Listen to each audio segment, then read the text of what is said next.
The silence in Hangar 7 was absolute, broken only by the distant hum of air conditioning units struggling against the Nevada heat. Major Lydia Ghost, Brennan stood before the F-16 Fighting Falcon, her weathered hands tracing the faded Squadron insignia on its fuselage. The aircraft had been sitting here for 3 years, untouched, a monument to questions that had no answers. The jet's tail number read 880416, but everyone who knew called it Phantom. It was the same aircraft that had carried her wingman, Captain Marcus Dice Rodriguez, into the black void of that October night in 2021.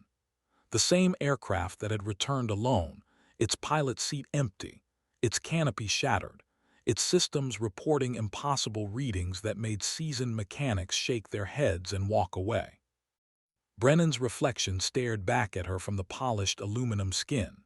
42 years old, silver threading through her auburn hair, crow's feet mapping years of squinting into hostile skis. The brass had called her experienced when they forced her into early retirement.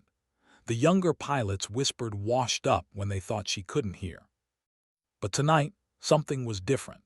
The same electromagnetic anomaly that had swallowed Red Squadron 3 years ago was back, painting radar screens across 3 states with ghost signatures that defied physics. Satellite imagery showed aircraft-shaped shadows moving at impossible speeds through restricted airspace. The Pentagon's best minds had spent 72 hours staring at data that made no sense, while military installations from Edwards to Nellis reported equipment failures that followed no known pattern. General Patricia Hayes had made the call herself.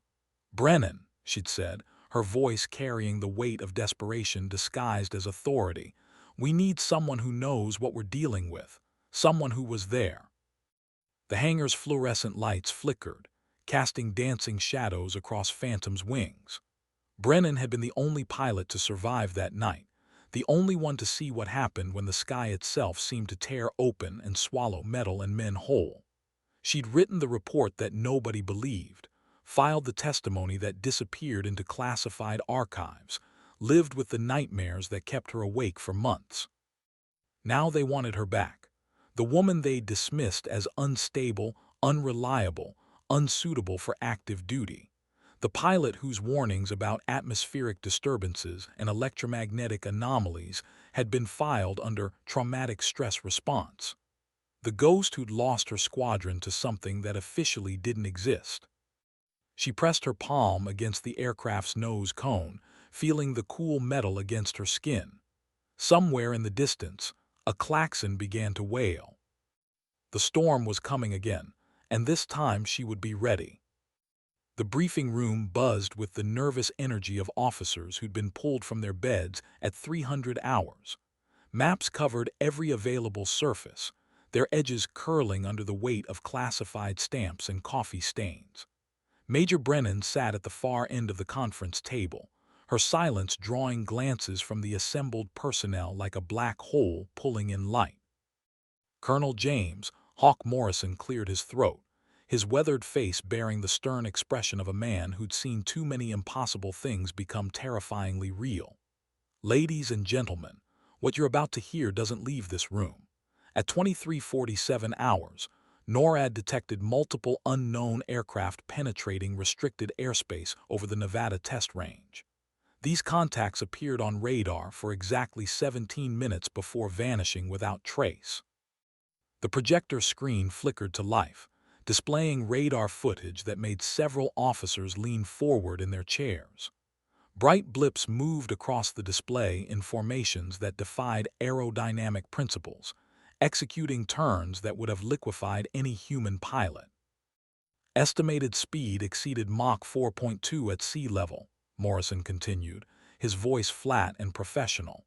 No sonic booms were detected, no heat signatures, no radio communications. The objects appeared to be solid aircraft but exhibited flight characteristics that our current understanding of physics cannot explain. Lieutenant Colonel Sarah Viper Chen, the base's current squadron leader, raised her hand. "Sir, are we dealing with experimental aircraft, Russian stealth technology, Chinese hypersonics?" Morrison's eyes flicked to Brennan before returning to the assembled group.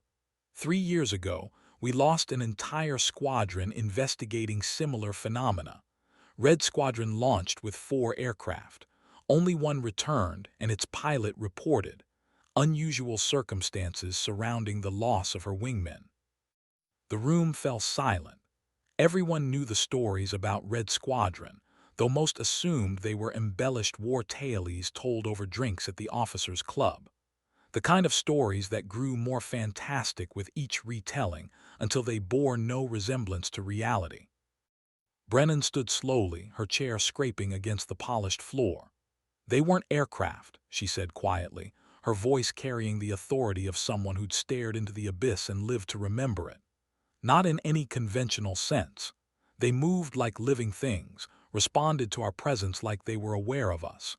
When we tried to intercept, they led us deeper into the mountains, into airspace where our instruments began failing."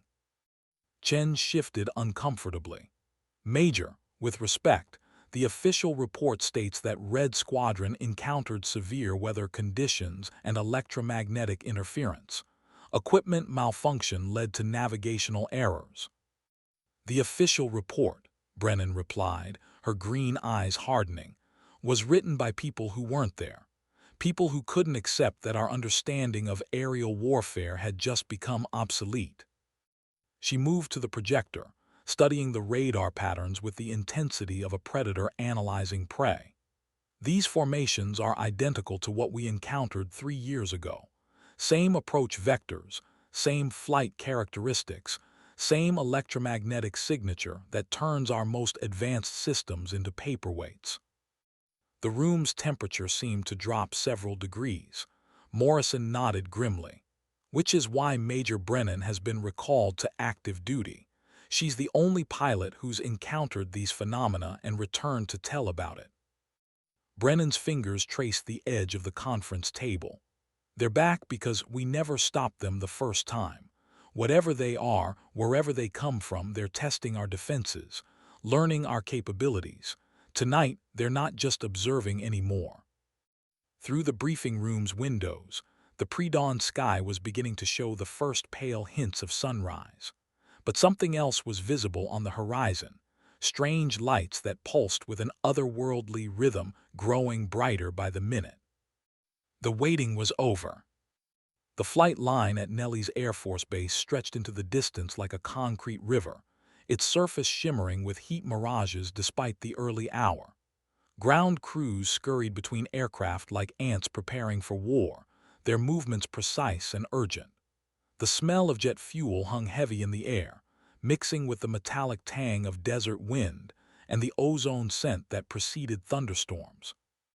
Brennan walked toward Phantom with measured steps, her flight suit crisp despite having been pulled from storage the night before. The aircraft looked different under the harsh fluorescent lights of the hangar, older, more weathered, carrying the weight of its mysterious history in every rivet and panel line. Chief Master Sergeant Mike "Wrench" Kowalski stood beside the F-16, his grease-stained hands holding a clipboard that trembled slightly in the morning breeze. "She's been sitting for 3 years, Ghost," Kowalski said, using the call sign that had followed Brennan through 2 decades of military service. "Engines check out, avionics are green, but there's something about this bird that gives me the creeps, always has." Brennan nodded, running her hand along the aircraft's wing. "What kind of something?" "Hard to explain. Electronics act funny around her.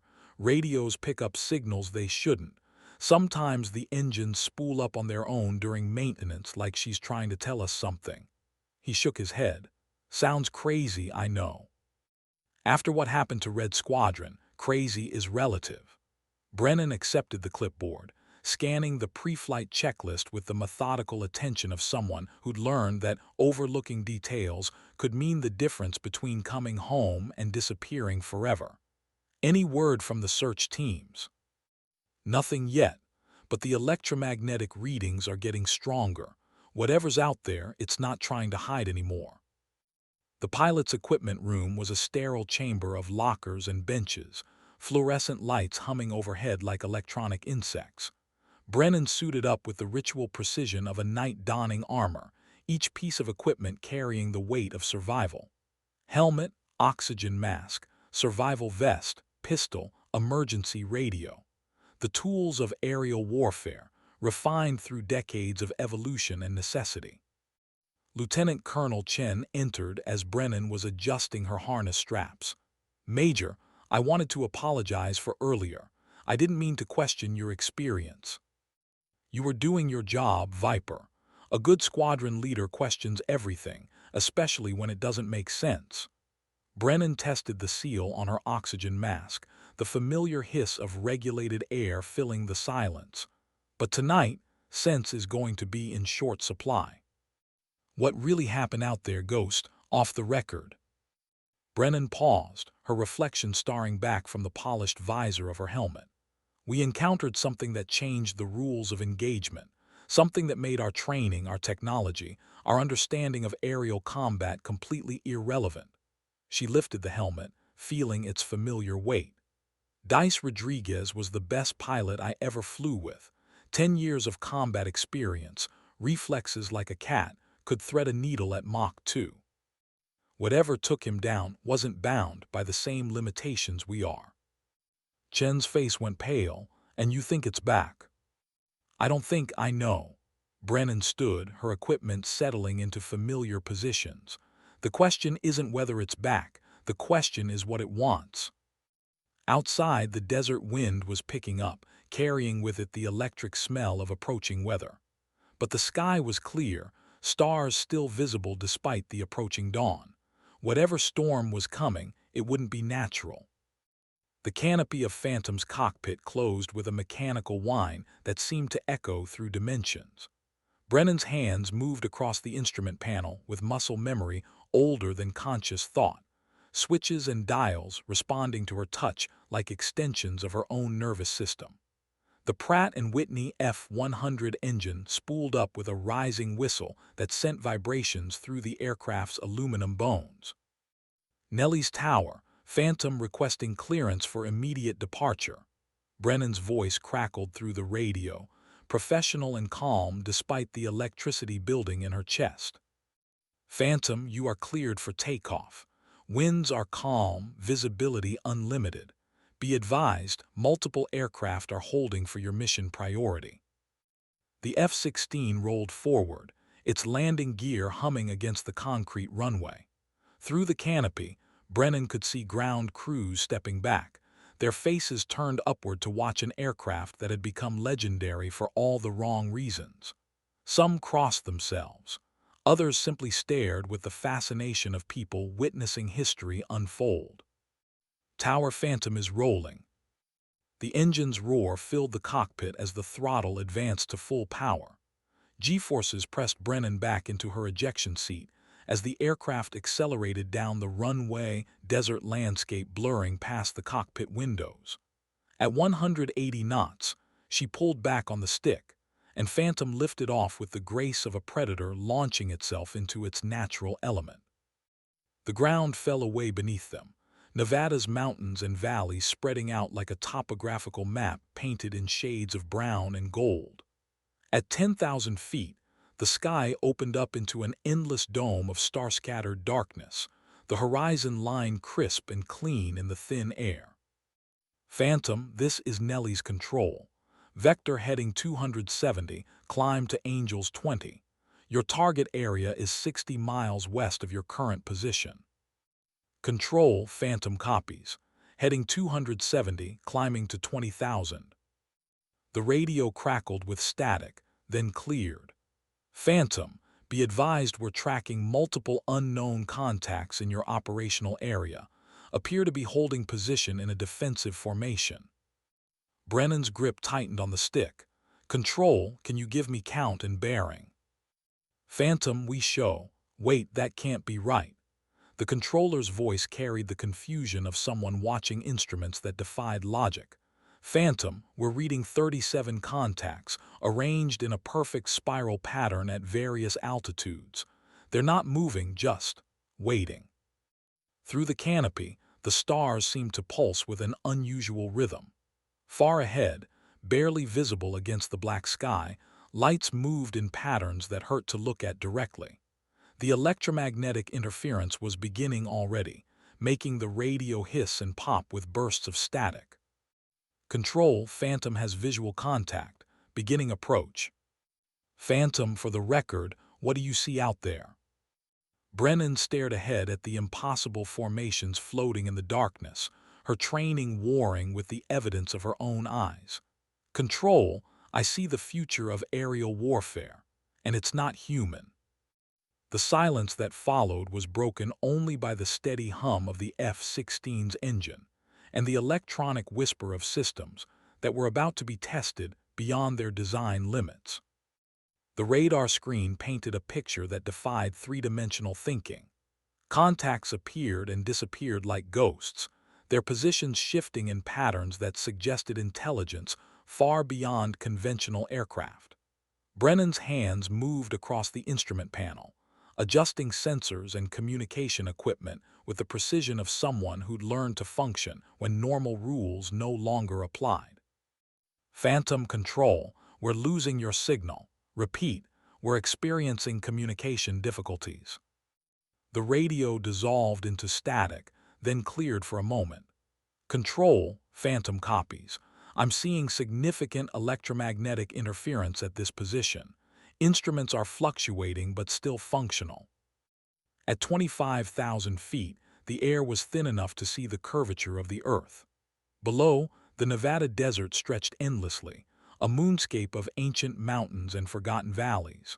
Above, the star field seemed to shimmer and pulse, as if the sky itself was alive and breathing.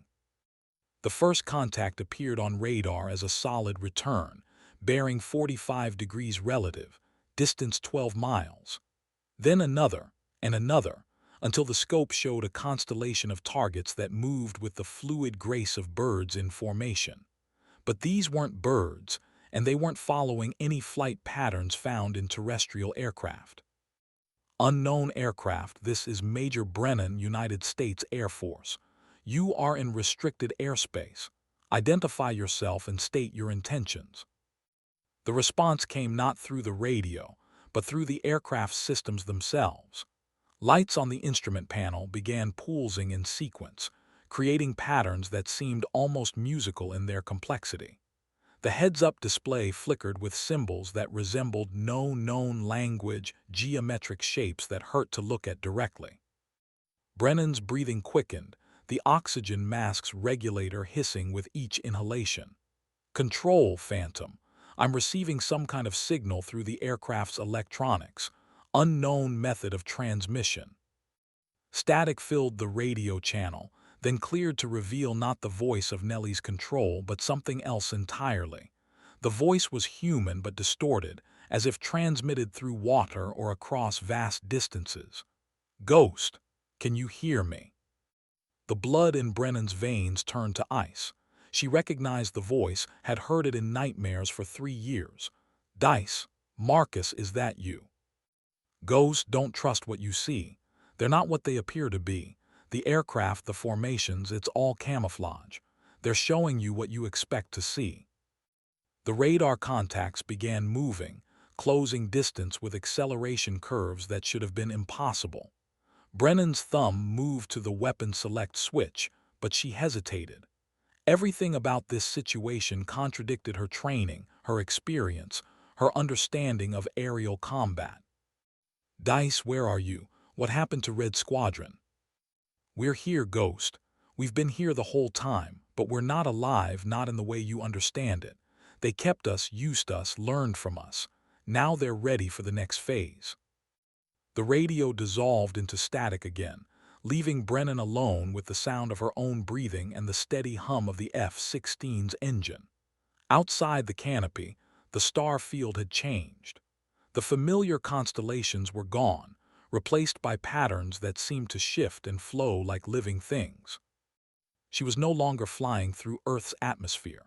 She was somewhere else entirely, somewhere that radar and radio waves carried the voices of the dead. The F-16's navigation system spun wildly, the compass rose rotating through headings that made no sense. Brennan was an experienced pilot, trained to trust her instruments over her instincts, but every gauge and display seemed to be telling her something different. Airspeed indicator showed Mach 0.9, but the aircraft felt like it was barely moving. Altimeter read 25,000 feet, but the stars seemed close enough to touch. Control, Phantom. I'm experiencing complete navigational failure. All instruments are showing conflicting data. Static answered her, punctuated by brief moments of clarity that carried voices speaking in languages that didn't exist. Brennan adjusted the radio frequency, cycling through emergency channels, but found only electronic whispers and the occasional burst of music that sounded like it was being played backward. The unknown contacts were closer now, close enough that she should have been able to see them visually. But when she looked through the canopy, there was nothing, just the star field and the endless black of space. The radar insisted they were there, solid returns moving in formation around her aircraft, but her eyes reported empty sky. "They're using our own perceptions against us," she whispered to herself, remembering the briefings about advanced electronic warfare and psychological operations, making us see what they want us to see. The heads-up display flickered, then stabilized to show a new symbol, a spiral pattern that seemed to draw her attention like a hypnotic focus point. The longer she stared at it, the more it seemed to pulse with her own heartbeat, synchronizing with the rhythm of her breathing. "Major Brennan." The voice came through the radio clearly now, but it wasn't Dice or any other member of Red Squadron. It was calm, measured, distinctly inhuman in its precision. "You have been selected for communication." "Who are you? What do you want?" "We are observers. We have been watching your species develop aerial capabilities for what you would measure as 73 years. Your military technology has progressed to a level that requires our direct intervention." The F-16 shuddered slightly, as if caught in turbulence, but the air was perfectly still. Through the canopy, Brennan could see lights beginning to appear, not stars, but structured illumination that outlined shapes too large to be aircraft. Geometric forms that stretched across miles of sky, connected by streams of energy that pulsed with colors that had no names. "Your squadron was not destroyed 3 years ago. They were preserved, their knowledge and skills integrated into our understanding of human aerial combat. Their sacrifice allowed us to comprehend the tactical limitations of your technology. They're dead. I saw them die. Death is a concept that applies to your biological forms. Their essential information, what you might call consciousness, continues to exist within our collective understanding. They are not gone. They have been transformed." The radio crackled with interference, then cleared to reveal multiple voices speaking in unison. Brennan recognized them all: Rodriguez, Patterson, Kim, Williams. Red Squadron, speaking as one entity, their individual personalities merged into something larger and more terrible. "Ghost, we're still here. We're still flying. But we're flying in dimensions you can't imagine, seeing things that human eyes weren't designed to perceive. The aircraft you're in, it's been modified, changed. It's not entirely human technology anymore." Brennan's hands moved across the instrument panel, finding controls that shouldn't have existed, switches and displays that hadn't been there during pre-flight inspection. The F-16 was transforming around her, becoming something hybrid, something that bridged the gap between human engineering and technologies that operated on completely different principles. "What do you want from me?" "The same thing we wanted from your squadron: knowledge, understanding, integration." The landscape below began to change, mountains and valleys flowing like liquid, rearranging themselves into patterns that suggested intelligence. The desert was becoming something else, something that existed in more than 3 dimensions. The F-16's engine note changed, becoming deeper, more resonant, as if the aircraft itself was evolving. Brennan felt the vibration through her bones, a frequency that seemed to resonate with something deep in her nervous system.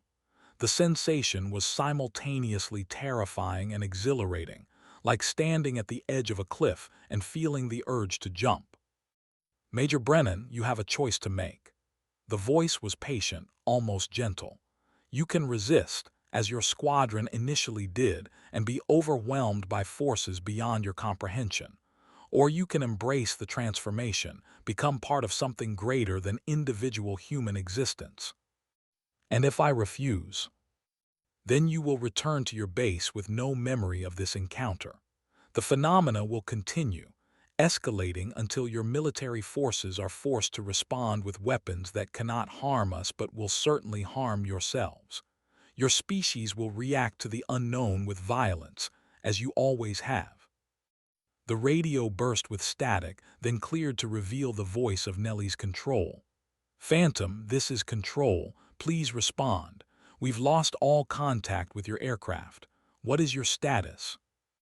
Brennan stared at the radio, realizing that she was being offered a lifeline back to the world she understood. The normal world of physics and logic, where aircraft obeyed aerodynamic principles and enemies could be defeated with superior technology and tactics. Control, Phantom. I'm experiencing equipment malfunction.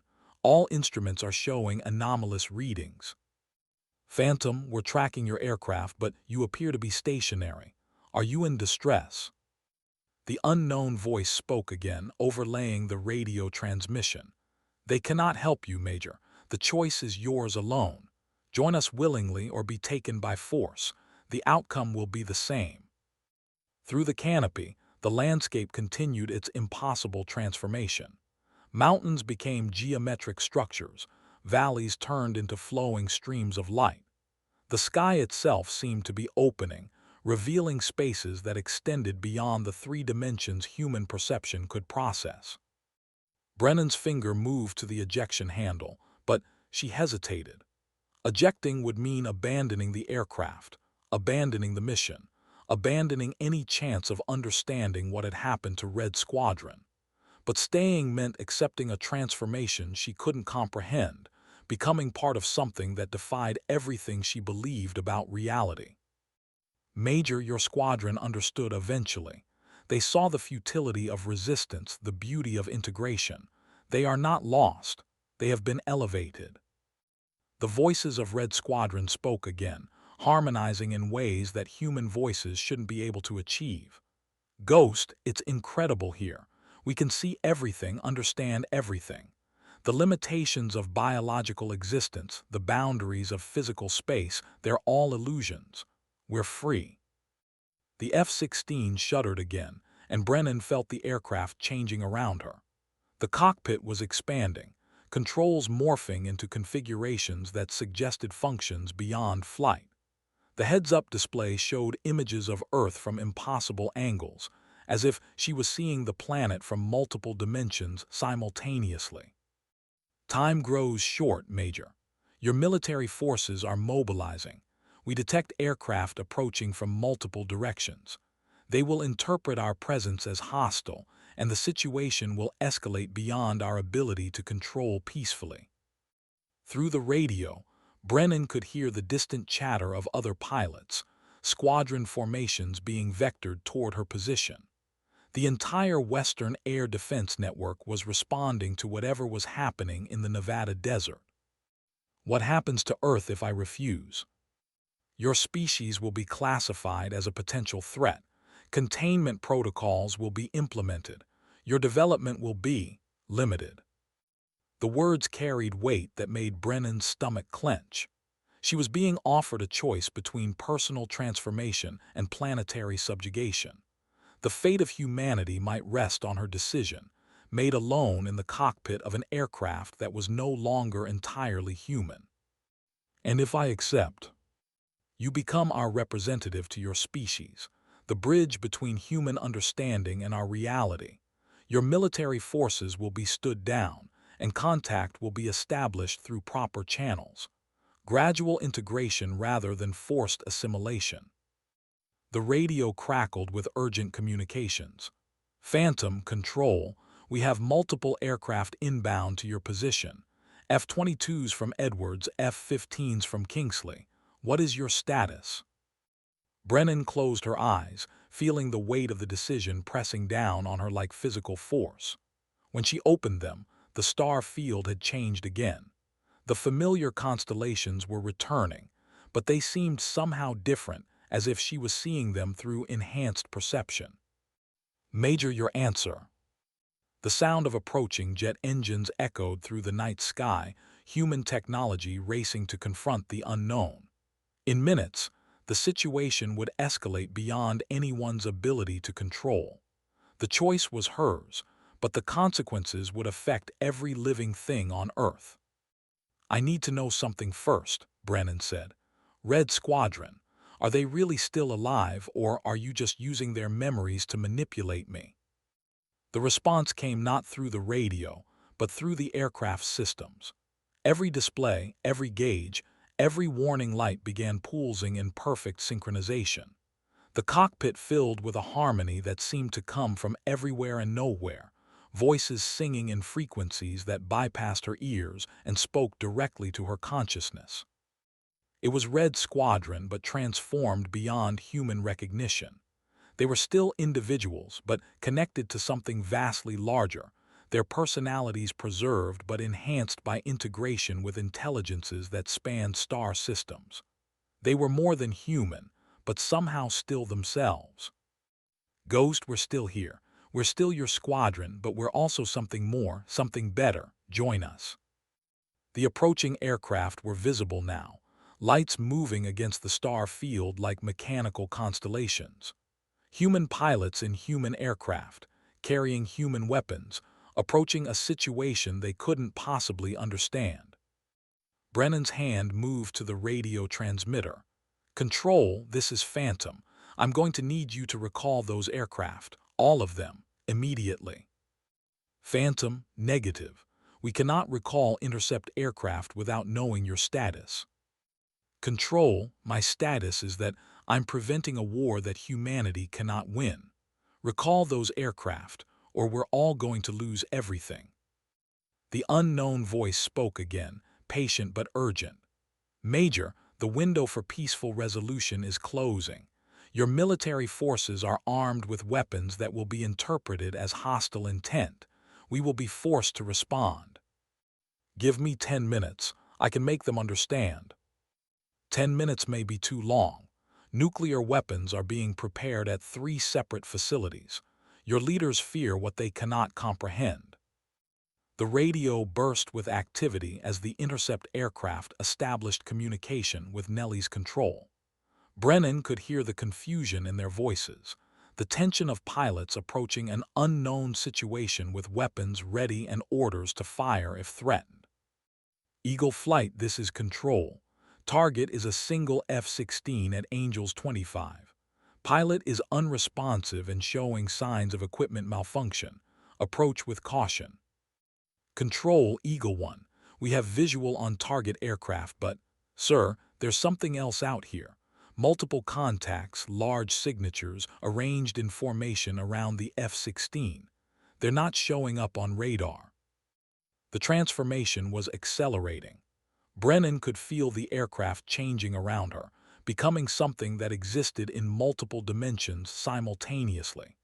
The cockpit was expanding beyond physical possibility, revealing spaces that her eyes couldn't properly process. Major, the choice must be made now. Your aircraft are within weapons range. If they fire, we will respond with technologies that will cripple your entire military infrastructure. Not to destroy, but to prevent your species from threatening other worlds. The voices of Red Squadron spoke in unison, their harmony creating patterns that seemed to resonate with the structure of reality itself. Ghost, trust us. We've seen what's possible. Humanity doesn't have to be alone in the universe. We can be part of something incredible. Through the canopy, Brennan could see the approaching F-22s, their sleek forms cutting through the night sky like sharks scenting blood. They were beautiful aircraft, representing the pinnacle of human engineering, but compared to the structures surrounding her, they looked like toys. Control, this is Phantom. I'm going to try something. If it doesn't work, tell my family I died trying to save them. Phantom, what are you? Brennan switched off the radio and placed her hands on controls that definitely hadn't existed during pre-flight inspection. The F-16 responded to her touch, but the response was unlike anything she'd experienced in 20 years of flying. The aircraft moved through space in ways that defied physics, turning without changing attitude, accelerating without generating G-forces. She was no longer just flying the aircraft. She was becoming part of it, her consciousness expanding to encompass systems that operated on principles beyond human understanding. The sensation was overwhelming and terrifying, but also exhilarating in ways that made her previous flying experience seem limited and primitive. The approaching F-22s were close enough now that she could see their pilots through their canopies, human faces displaying the controlled fear of warriors approaching an unknown enemy. They were her people, her fellow pilots, about to engage in combat with forces that could erase human civilization without effort. Eagle Flight, this is Major Brennan. I'm transmitting on guard frequency. Can you hear me? Unknown aircraft, this is Eagle 1. Identify yourself and state your intentions. Eagle 1, I'm Major Lydia Brennan, call sign Ghost. I'm flying the F-16 at the center of this formation. I need you to listen very carefully, because what I'm about to tell you will determine whether humanity survives the next 10 minutes. The radio crackled with electronic interference, then cleared. Ghost, this is Colonel Morrison. We know who you are. What's your status? Hawk, I'm in contact with non-human intelligence. They're not hostile, but they're prepared to defend themselves if they perceive a threat. You need to stand down your weapons and back off to a safe distance. Ghost, that's not possible. We have orders to investigate and neutralize any threats to national security. Hawk, the threat isn't them. The threat is us not understanding what we're dealing with. These entities have been observing human development for decades. They're here because our technology has reached a level that concerns them. The F-16 continued its impossible maneuvers, moving through space in ways that the approaching pilots couldn't comprehend. Brennan could feel their confusion, their fear, their desperate attempts to understand what they were witnessing. Ghost, we're reading impossible flight characteristics from your aircraft. What's your propulsion system? Hawk, my aircraft has been modified by technology that operates on principles beyond our current understanding. I'm not fully human anymore, but I'm still me. I'm still on our side. The radio burst with cross-chatter as the intercept pilots reported back to their controllers. Brennan could hear the disbelief in their voices, the attempts to rationalize what they were seeing with their training and experience. Eagle Flight, this is Control. Stand by for further instructions. We're evaluating the situation. Control, Eagle 1. Sir, we're seeing things out here that don't make sense. The target aircraft is moving in ways that violate physics, and there are other objects, large ones, that seem to be generating some kind of energy field. The unknown voice spoke again, directly into Brennan's consciousness. Major, your military forces are requesting permission to engage. Nuclear weapons are being armed. The situation is escalating beyond our ability to control without direct intervention.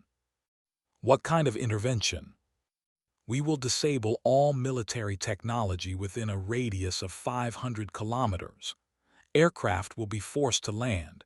Missile systems will be rendered inoperable. Communication networks will be shut down. Your government will interpret this as an act of war. The transformation was complete now. The F-16 had become something that existed in multiple dimensions, its form shifting and flowing as it moved through space-time. Brennan could see the Earth below from impossible angles, watching human civilization from the perspective of beings that existed beyond the limitations of physical matter. There has to be another way. There is, but it requires your complete cooperation. You must become our ambassador permanently. Your consciousness will be preserved, but your existence will be fundamentally altered. You will become the bridge between our species and yours." The radio crackled with Morrison's voice. "Ghost, we're running out of time. Washington is demanding answers. If we can't provide them, they're going to authorize extreme measures." Brennan looked at the approaching aircraft, at the pilots who were risking their lives to protect a world they couldn't understand was already changing. She thought of her family, her friends, the millions of people who would be affected by whatever happened in the next few minutes. "I accept," she said quietly, "but I have conditions." "Speaker." "My squadron, Red Squadron. I want to see them.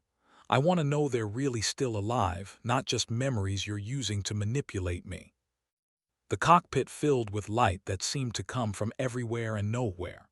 When Brennan's vision cleared, she was no longer alone in the aircraft. 4 figures sat in seats that hadn't existed moments before, their forms translucent but unmistakably human. Marcus Rodriguez smiled at her with eyes that held the wisdom of ages. "Hey, Ghost, miss us?" The other members of Red Squadron were there too: Patterson, Kim, Williams. All of them changed but still recognizably themselves. They existed in multiple dimensions simultaneously. Their consciousness expanded beyond human limitations, but their personalities intact. "We're still here, Lydia," Patterson said, using her first name for the first time in years. "We're still your wingmen. We're just flying in a bigger sky now." The radio crackled with increasing urgency. "Ghost, this is Control. We need your status immediately. We have aircraft requesting permission to engage, and we're running out of excuses." Brennan looked at her squadron, at the pilots who had trusted her with their lives 3 years ago. They were still trusting her, still following her lead, even in their transformed state. "I'm ready," she said. The transformation began with a sensation like falling upward, her consciousness expanding beyond the boundaries of her physical form. She could feel her body changing, becoming something that existed in multiple dimensions simultaneously. The pain was intense but brief, like being torn apart and rebuilt at the molecular level. When it was over, she was still herself, but also something more. She could see the Earth from impossible angles, watching human civilization from perspectives that spanned star systems. She could feel the thoughts and emotions of the approaching pilots, their confusion and fear transmitted directly to her consciousness. "Control, this is Ghost. I'm transmitting a message to all aircraft in the area. I want everyone to hear this." "Ghost, go ahead." "To all pilots in the vicinity, this is Major Lydia Brennan. What you're witnessing is first contact with an intelligence that has been observing human development for decades. They are not hostile, but they are prepared to defend themselves. I am serving as a bridge between our species and theirs. Stand down your weapons and maintain a safe distance. This is not a combat situation." The radio exploded with chatter as pilots reported back to their controllers, their voices carrying the strain of people trying to process information that challenged everything they thought they knew about the universe. Brennan could feel their confusion, their fear, their desperate attempts to maintain military discipline in the face of the impossible. "Ghost, this is Eagle One. We're reading massive energy signatures from your position. Our instruments are showing readings that don't make sense." "Eagle One, trust your instruments. What you're seeing is technology that operates on principles we don't understand yet, but we're learning. We're all learning." The F-16 moved through space with fluid grace, no longer bound by aerodynamic principles or the limitations of human engineering. Around her, the massive structures that had been invisible to human perception began to reveal themselves, geometric forms that stretched across miles of sky, connected by streams of energy that pulsed with colors beyond the visible spectrum. "Major Brennan," the unknown voice spoke directly into her consciousness, "your transformation is complete.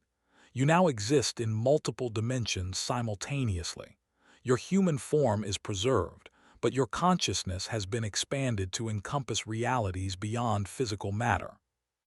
The sensation was overwhelming. Brennan could perceive the approaching aircraft from every angle simultaneously, could feel the thoughts and emotions of their pilots, could see the energy patterns that connected all living things. The universe was revealed as a vast network of consciousness, with humanity representing just one node in an infinite web of intelligence. What happens now? Now you learn, you experience. You become the bridge between what humanity is and what it can become. Your species stands at a crossroads. You can embrace the transformation, become part of the greater community of consciousness, or you can resist and be left behind as the universe evolves. The radio crackled with Morrison's voice. Ghost, we're receiving reports of electromagnetic anomalies across 3 states. Whatever's happening out there, it's affecting military installations from California to Colorado. Hawk, the phenomena you're observing are side effects of dimensional intersection. These entities exist in multiple space-time configurations simultaneously. Their presence creates ripples in what we consider normal physics. Ghost, I need to know, are you still human? The question hung in the air like a challenge. Brennan considered her answer carefully, feeling the weight of responsibility that came with her transformed state. She was still herself, but she was also something more. Her consciousness had been expanded to encompass realities that human perception couldn't normally process. I'm still me, Hawk. Still the same pilot who's been flying for 20 years, who's made mistakes and learned from them, who cares about the people under my command. But I'm also something more now. I can see things from perspectives that human eyes weren't designed to perceive. I can understand technologies that operate on principles beyond our current physics. The approaching aircraft maintained their formation, but Brennan could sense the pilots' growing unease. They were trained to engage threats with superior firepower and tactics, but they were facing something that rendered their weapons irrelevant. Eagle Flight, this is Control. We're receiving authorization to engage if the situation escalates further. What's your assessment? Control, Eagle One. Sir, we're not dealing with conventional aircraft. The target is demonstrating flight characteristics that our technology cannot match. Engaging would be inadvisable. The voices of Red Squadron spoke in harmony, their consciousness merged with the greater intelligence but their individual personalities still intact. Ghost, show them what we've learned. Let them see what's possible. The F-16 began to change, its form becoming translucent as it shifted between dimensions. The aircraft's outline flickered and blurred, revealing glimpses of structures that existed in spaces beyond three-dimensional reality. The transformation was beautiful and terrifying, like watching a caterpillar emerge from its chrysalis as something entirely different. Major Brennan, demonstrate to your fellow pilots the enhanced capabilities of integrated consciousness. Show them that transformation is not destruction, but evolution. The aircraft moved through space in ways that defied physics, turning without changing attitude, accelerating without generating g-forces, existing in multiple locations simultaneously. The demonstration was designed to show the approaching pilots that their understanding of aerial combat had become obsolete. Eagle Flight, this is Ghost. I'm going to show you something. Don't be afraid. You're seeing the future of human consciousness, the next step in our evolution as a species. The F-16 began to replicate itself, multiple versions of the aircraft appearing in different locations around the formation. Each version was solid, real, capable of independent action. But they were all connected, all part of a single consciousness that existed beyond the limitations of physical form. Control, Eagle One. Sir, we're seeing multiple aircraft that appear to be identical to the original target. They're moving in perfect coordination, like they're controlled by a single mind. Eagle One, how many aircraft? Control, I count. 12, no 15. They keep multiplying, sir. This is beyond our operational parameters. The demonstration was having the intended effect. The approaching pilots were beginning to understand that they were witnessing something beyond conventional warfare, something that required new thinking and new approaches. Ghost, this is control. We need to know your intentions. Are you still acting in the interests of the United States military? Control, I'm acting in the interests of humanity. The United States, Russia, China, every nation on Earth. What's happening here affects everyone. We're being offered a choice between evolution and extinction. The radio crackled with cross-chatter as military commanders across the continent tried to process the implications of what they were witnessing. Brennan could feel their confusion, their fear, their desperate attempts to maintain control over a situation that had moved beyond human comprehension. Major, your military leaders are debating nuclear response. They believe that overwhelming force can resolve the situation. They do not understand that such weapons would be ineffective against entities that exist in multiple dimensions. Can you protect Earth from nuclear attack? We can neutralize your weapons before they reach their targets, but doing so would be interpreted as an act of war. Your species would unite against us, and the conflict would escalate beyond our ability to control peacefully. The approaching aircraft were close enough now that Brennan could see the faces of their pilots, human expressions of confusion and fear as they tried to comprehend what they were witnessing. They were her people, her fellow warriors, about to face a truth that would change everything they believed about reality. Eagle Flight, this is Ghost. I'm going to need you to do something that goes against your training. I need you to trust me. Stand down your weapons and follow my lead. We're going to make history today. Ghost Eagle One, what kind of history? The kind that determines whether humanity survives to see the next century. The kind that our children will study in schools, assuming we make the right choices in the next few minutes. The F-16 continued its impossible maneuvers, moving through space in ways that demonstrated the obsolescence of conventional aerial warfare. Around her, the massive structures that housed the unknown intelligence began to reveal themselves fully, geometric forms that stretched across the sky like technological mountains. Major Brennan, the time for demonstration is ending. Your military forces are requesting permission to engage with weapons that could damage the dimensional intersection. We must either withdraw or implement containment protocols. What do containment protocols involve? All military technology within a radius of 1,000 kilometers would be rendered inoperable. Aircraft would be forced to land, missile systems would be disabled, communication networks would be shut down. Your government would interpret this as an invasion. The weight of responsibility settled on Brennan's shoulders like a physical burden. She was the bridge between two forms of consciousness, the translator between species that operated on completely different principles. The decisions she made in the next few minutes would determine the future of human civilization. There has to be another way, some kind of gradual contact, official channels, diplomatic protocols. Your species responds to the unknown with fear and violence. Gradual contact would be interpreted as infiltration. Official channels would be corrupted by political considerations. Diplomatic protocols would be undermined by military concerns. The voices of Red Squadron spoke in unison, their harmony creating patterns that seemed to resonate with the structure of reality itself. Ghost, we've seen what's possible. Humanity can become part of something incredible, but only if we're willing to let go of our limitations.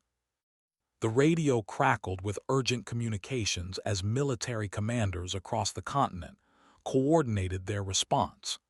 Brennan could hear the tension in their voices, the barely controlled fear of people facing a situation that challenged everything they thought they knew about national security. Control, this is Eagle One. We're receiving orders to engage if the target makes any aggressive moves. What constitutes aggressive in this situation? Eagle 1. Any movement toward populated areas or military installations will be considered hostile intent. You are authorized to engage with extreme prejudice. The unknown intelligence spoke again, its voice carrying the weight of vast experience.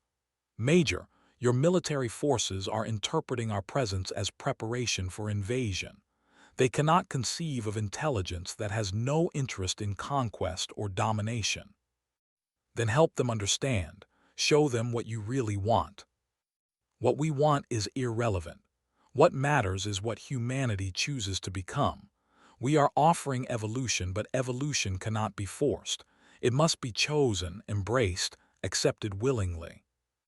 The F-16 began to change again, its form becoming more ethereal as it shifted between dimensions. Brennan could feel her consciousness expanding, encompassing realities that human perception couldn't normally process. She was becoming something that existed in multiple space-time configurations simultaneously. Major, you now have the ability to communicate directly with human consciousness. You can bypass language, bypass cultural barriers, speak directly to the essential nature of your species. Use this gift wisely.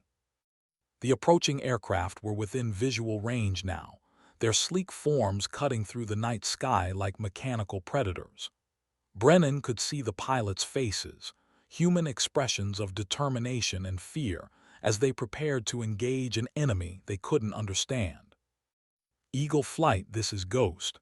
I'm going to try something. If it works, you'll understand everything. If it doesn't, follow your orders and try to survive what comes next. Ghost Eagle 1, what are you planning? I'm going to show you the truth, all of it. The real truth about what's happening here, what these entities want, what humanity can become. But I need you to open your minds, let go of your preconceptions, trust that what you're about to experience is real. The transformation began with a sensation like falling upward, consciousness expanding beyond the boundaries of physical form. Brennan reached out with her enhanced perception, touching the minds of the approaching pilots, sharing her experience directly with their consciousness. The effect was immediate and overwhelming. The pilots suddenly understood what she had learned, saw the universe from perspectives that spanned star systems, felt the presence of intelligence that existed beyond the limitations of physical matter. The fear in their voices was replaced by wonder, then by a deep, profound understanding of what they were witnessing. Control Eagle 1, sir, we're seeing things differently now. The target isn't hostile, it's beautiful, it's showing us something incredible. Eagle 1, report your status. Are you under some kind of influence? Control, we're seeing the universe as it really is. Stars and planets and life forms connected by streams of consciousness that span galaxies. Humanity is just one small part of something vast and wonderful. The radio crackled with confusion as military commanders tried to understand what was happening to their pilots. Brennan could feel their growing panic, their desperate attempts to maintain control over a situation that had moved beyond human comprehension. Major, you have successfully demonstrated the possibility of direct consciousness interface. Your fellow pilots now understand what we are offering, but their commanders remain convinced that this is some form of attack. Then we need to reach the commanders too, everyone in the chain of command, from the Pentagon to the White House. They need to understand what's really happening here. Such an action would be interpreted as a hostile takeover of military communications. It would trigger automatic responses designed to protect your government from foreign influence. The weight of the situation pressed down on Brennan like a physical force. She was caught between two forms of consciousness, trying to bridge a gap that might be too wide to cross. The future of humanity hung in the balance, and she was running out of options. There has to be a way, some kind of proof that even the skeptics can't deny. There is, but it requires a demonstration of power that would be interpreted as a threat. We could disable all military technology simultaneously, proving our capabilities while demonstrating our restraint. But such an action would be seen as preparation for conquest. The voices of Red Squadron spoke in harmony. Their consciousness merged with the greater intelligence, but their individual personalities still intact. Ghost, sometimes the only way to prevent war is to show overwhelming superiority. Make them understand that resistance is futile, but also that conquest is not our goal. The radio crackled with Morrison's voice. Ghost, we're receiving reports of similar phenomena at military installations worldwide. This isn't just happening in Nevada, it's happening everywhere. Hawk, that's because this is a global event. Humanity as a species is being offered a choice: evolution or stagnation, integration or isolation. The decision affects everyone. Ghost, I need to know something. If we choose integration, what happens to human independence? Do we become slaves to alien intelligence? The question struck at the heart of human fears about contact with superior intelligence. Brennan considered her answer carefully, feeling the weight of responsibility that came with her role as translator between species. Hawk, I'm still me. Still the same pilot who's been flying for 20 years, who's made mistakes and learned from them, who cares about the people under my command. But I'm also something more now. I can see beyond the limitations of human perception, understand technologies that operate on principles beyond our current physics. I'm not a slave. I'm evolved. The approaching aircraft maintained their formation, but Brennan could sense the pilot's growing understanding. They were beginning to perceive the situation from perspectives that transcended conventional military thinking. Eagle Flight, this is Control. We're receiving authorization to implement emergency protocols. All aircraft are to return to base immediately. Control, Eagle One. Sir, we're experiencing something unprecedented out here. The target is demonstrating capabilities that change everything we thought we knew about aerial warfare. Eagle One, return to base. That's an order. The pilots' voices carried the strain of people trying to reconcile their orders with their expanding understanding of the situation. They were caught between military discipline and cosmic revelation, between following orders and embracing truth. Major Brennan, your military forces are implementing what they call broken arrow protocols. Nuclear weapons are being prepared for deployment. They believe that overwhelming force can resolve the situation.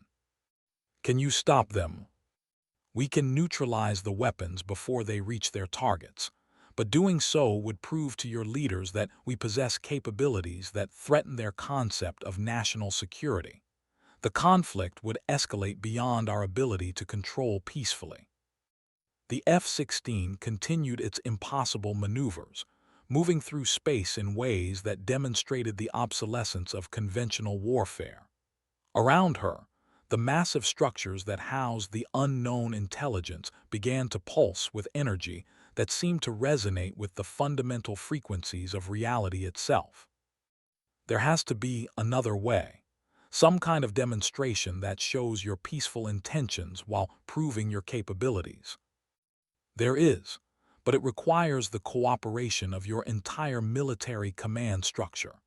They must agree to witness a demonstration of our technology, understanding that what they see will change their perception of reality forever. The radio crackled with cross-chatter as military commanders across the continent coordinated their response. Brennan could hear the tension in their voices, the barely controlled fear of people facing a situation that challenged everything they thought they knew about national security. Control, this is Ghost.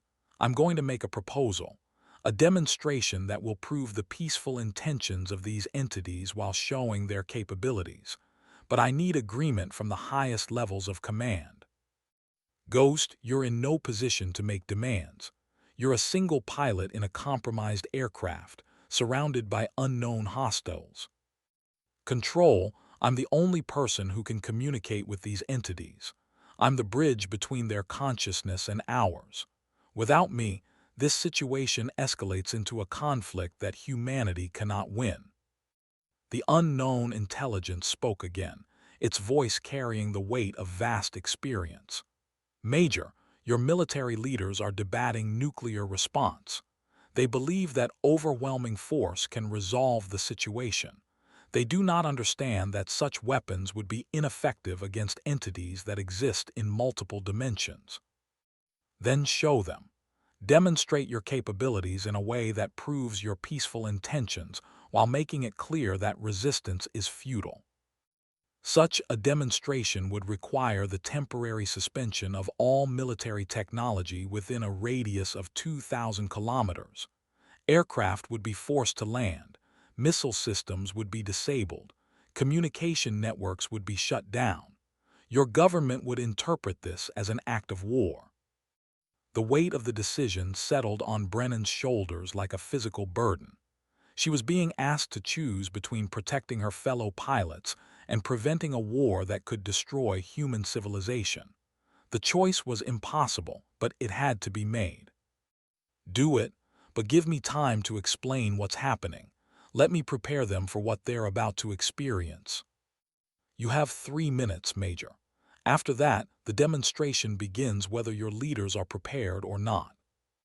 The radio crackled with urgent communications as Brennan prepared to address every military commander within communication range. The words she chose in the next few minutes would determine whether humanity's first contact with alien intelligence would be remembered as the beginning of a new age or the start of an interstellar war. To all military personnel within the sound of my voice, this is Major Lydia Brennan, call sign Ghost. In approximately 3 minutes, you're going to witness a demonstration of technology that will change your understanding of reality. Your aircraft will be forced to land, your weapons will be disabled, your communication systems will be shut down. This is not an attack. This is a demonstration of peaceful intentions combined with overwhelming capability. The radio exploded with responses as military commanders across the continent tried to process what they were hearing. Brennan could feel their confusion, their fear, their desperate attempts to maintain control over a situation that had moved beyond human comprehension. Ghost, this is control. You're talking about an act of war against the United States military. Control, I'm talking about preventing a war that humanity cannot win. These entities have been observing our development for decades. They're not here to conquer. They're here because our technology has reached a level that concerns them. The countdown began, marked not by any human timepiece, but by the pulsing of energy that seemed to resonate with the fundamental frequencies of reality itself. Brennan could feel the approaching moment when everything would change, when humanity would be forced to confront the reality of its place in a universe populated by intelligence far beyond human comprehension. 2 minutes, Major. Are you prepared? I'm ready, but I need you to understand something. These are good people. They're soldiers, pilots, commanders who have dedicated their lives to protecting their country. They're going to be afraid, confused, possibly hostile. Show them compassion. Compassion is why we chose gradual contact rather than immediate integration. Your species will be given time to adapt, to understand, to choose its own path forward. The voices of Red Squadron spoke in harmony, their consciousness merged with the greater intelligence but their individual personalities still intact. Ghost, it's time. Show them what we've learned. Help them understand that this is not an ending but a beginning. The F-16 began to change, its form becoming translucent as it shifted between dimensions. Around her, the massive structures that housed the unknown intelligence began to reveal themselves fully, geometric forms that stretched across the sky like technological mountains. 1 minute, Major. Final preparations are complete. The radio crackled with Morrison's voice. Ghost, whatever's about to happen, I want you to know that we trust you. You've never let us down, and we're not going to start doubting you now. Hawk, that means everything to me. Tell my family. Tell them I love them. Tell them I'm still fighting for them, just on a different battlefield now. Ghost, you're talking like you're not coming home. I am coming home, Hawk. We all are, but home is going to be different now. Bigger, more wonderful than we ever imagined. The countdown reached 0, and the demonstration began. Every military installation within 2,000 kilometers experienced simultaneous system failures that defied explanation. Aircraft were forced to land by invisible forces that overcame their engines and flight controls. Missile systems shut down as if their circuits had been rewired by unseen hands. Communication networks fell silent as electromagnetic fields reorganized themselves according to principles that human science couldn't explain. But the failures were gentle, controlled, designed to demonstrate capability without causing harm.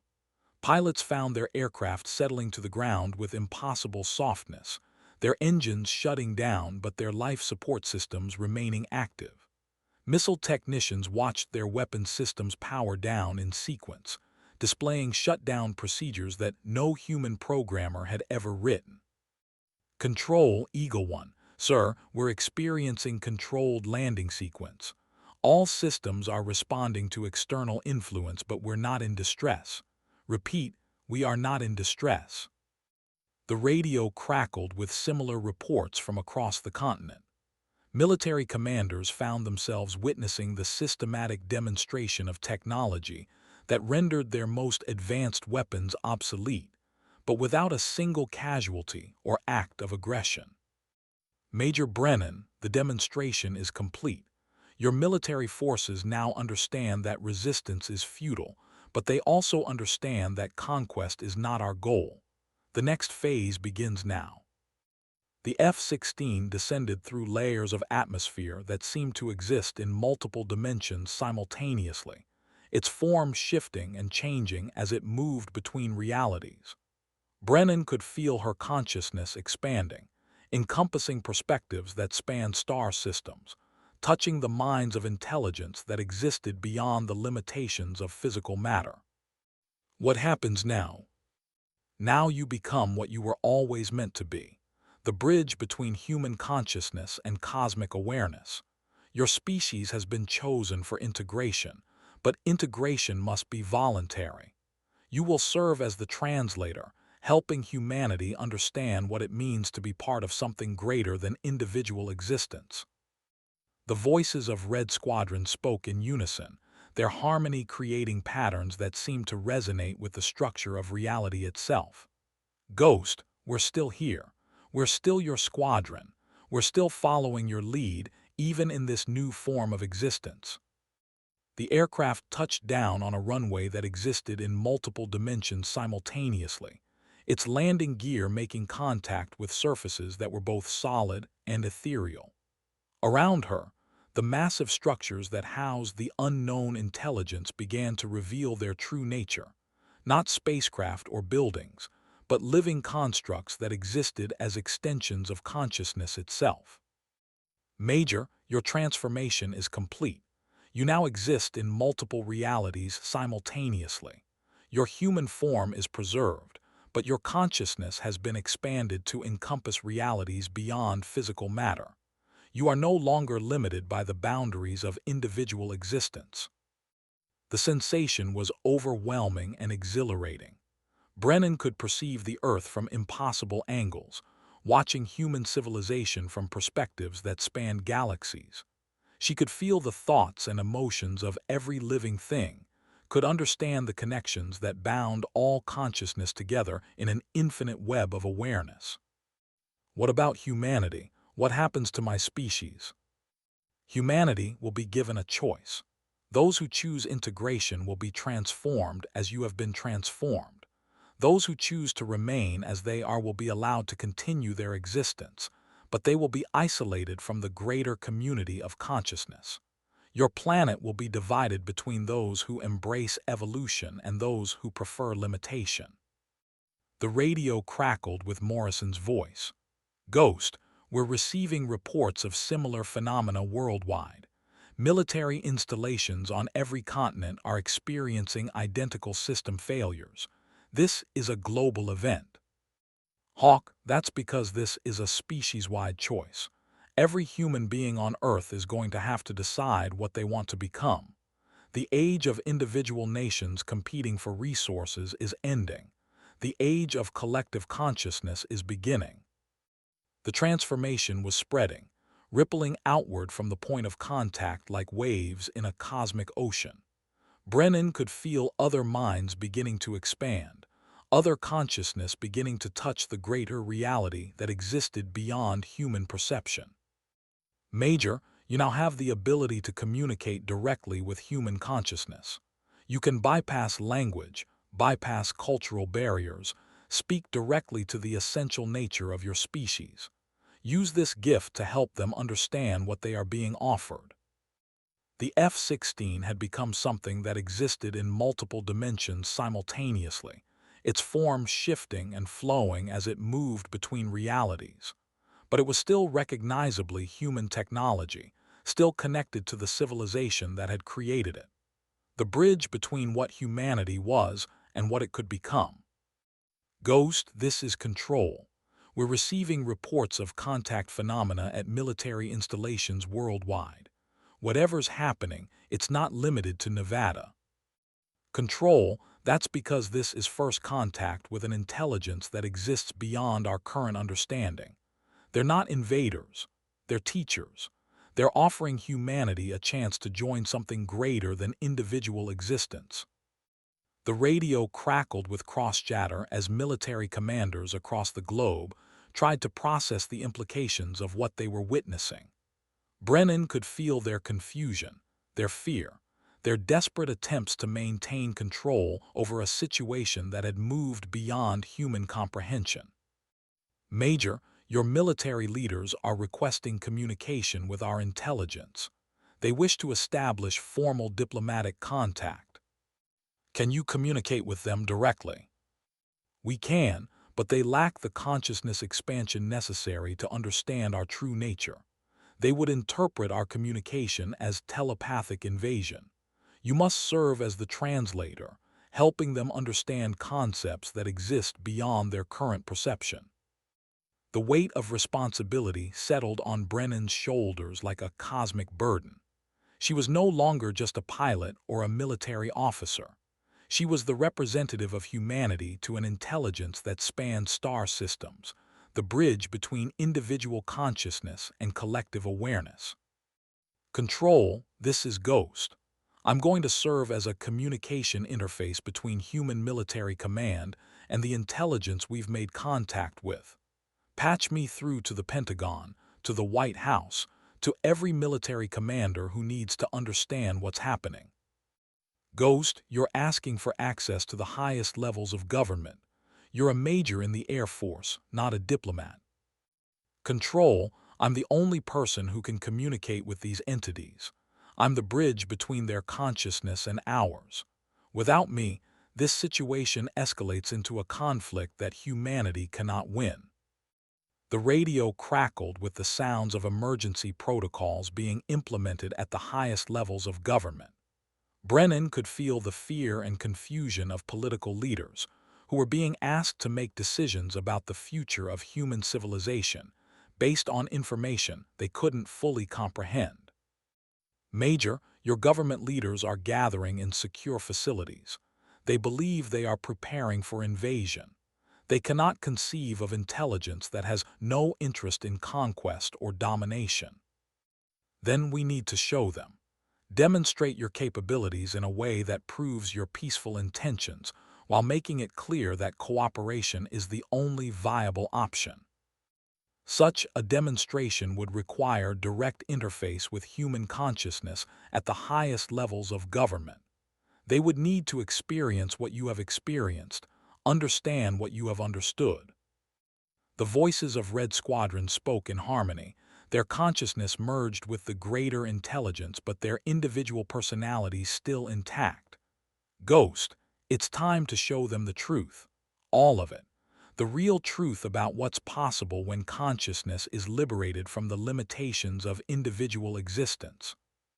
The F-16 began to change again, its form becoming more ethereal as it shifted between dimensions. Around her, The massive structures that housed the unknown intelligence began to pulse with energy that seemed to resonate with the fundamental frequencies of reality itself. Major, are you prepared to serve as the conduit for species-wide consciousness expansion? The process is irreversible. Once begun, it cannot be stopped. Brennan looked out at the earth below, at the civilization that had shaped her, trained her, given her purpose and meaning. She thought of her family, her friends, the millions of people who would be affected by whatever happened in the next few hours. I'm ready, but I need you to promise me something. No matter what happens, no matter how humanity chooses to respond, remember that we're still learning. We're still growing. We deserve the chance to become something better than we are. That is why we chose gradual contact rather than immediate integration. Your species will be given time to adapt, to understand, to choose its own path forward. But the choice must be made. The universe is evolving, and humanity must evolve with it or be left behind. The transformation began with a sensation like falling upward, consciousness expanding beyond the boundaries of physical form. Brennan reached out with her enhanced perception, touching the minds of world leaders, military commanders, and ordinary citizens across the globe. The effect was immediate and overwhelming.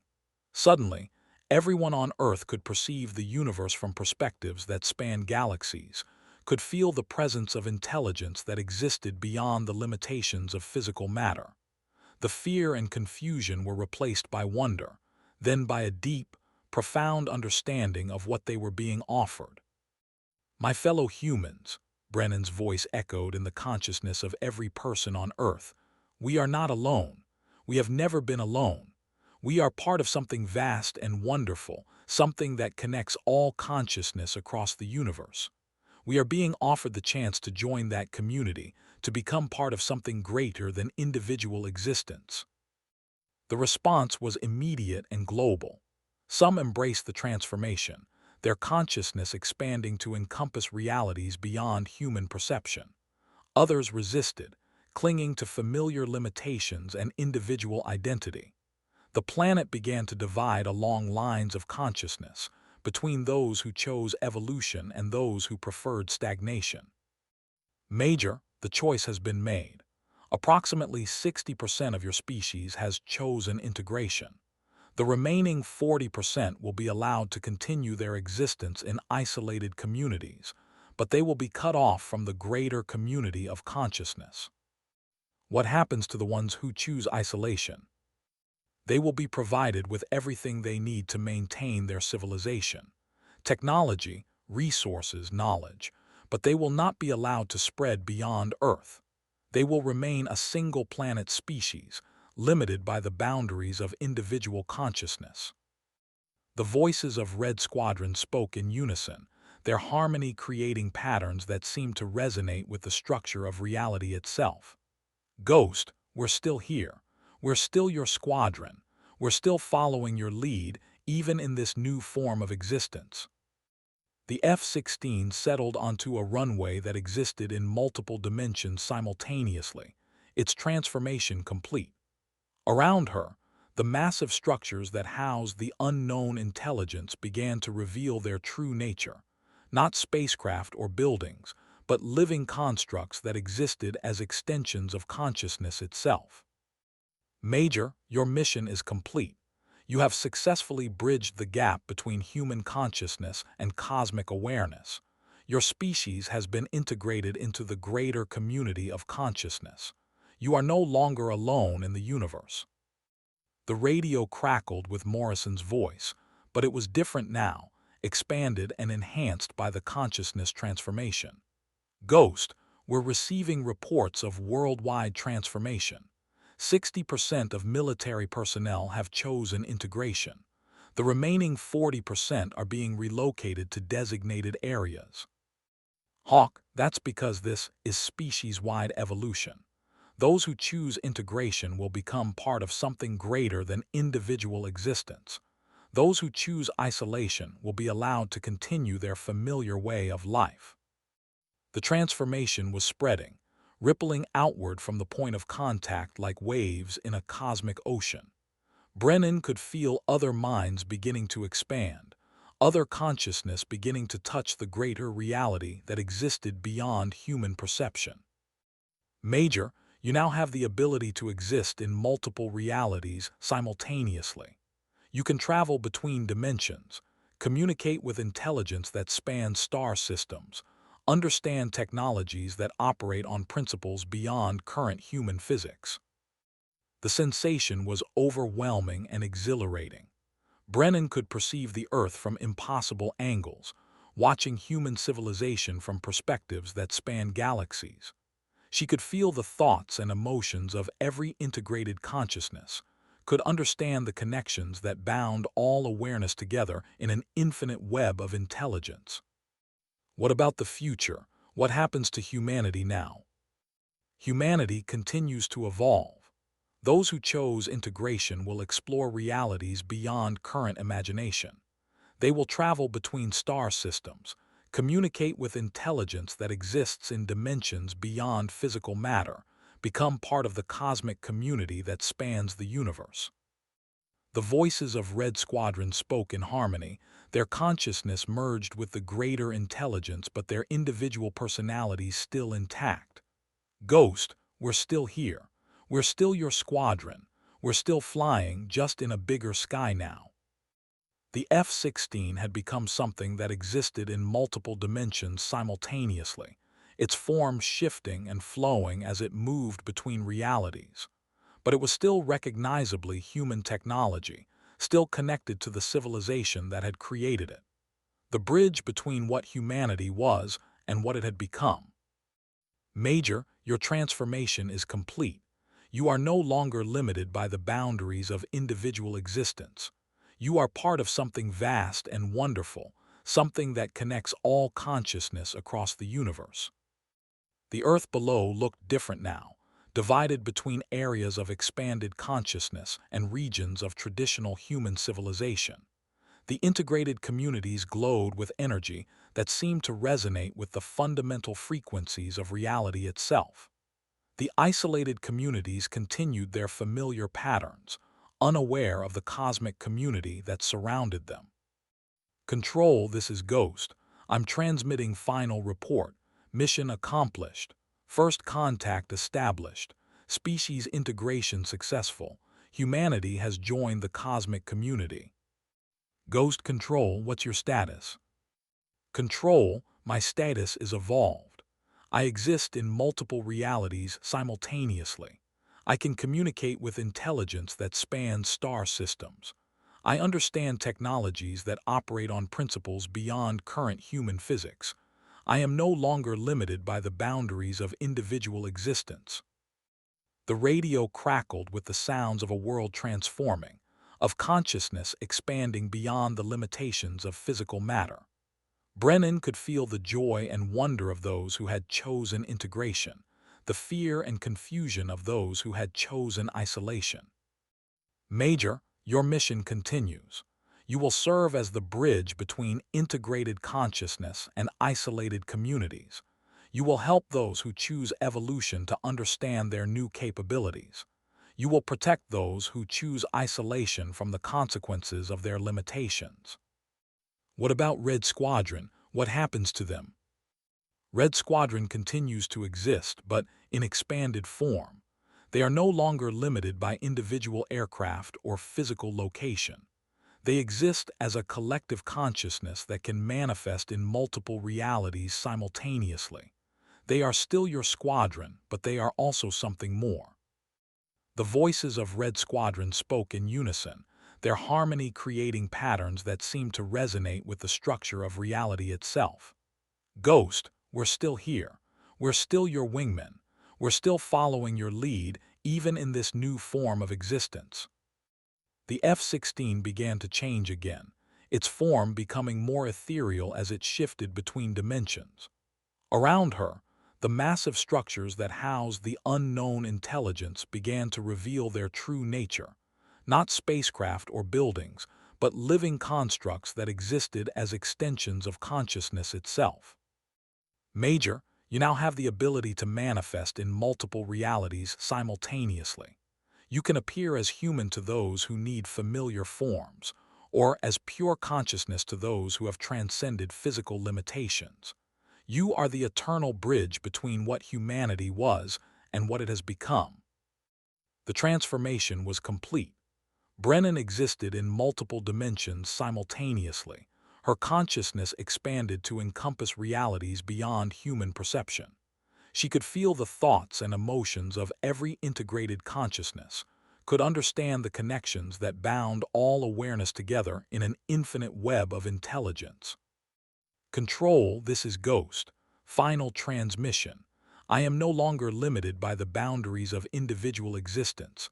I am part of something vast and wonderful, something that connects all consciousness across the universe. But I am still me. Still the same pilot who's been flying for 20 years, who's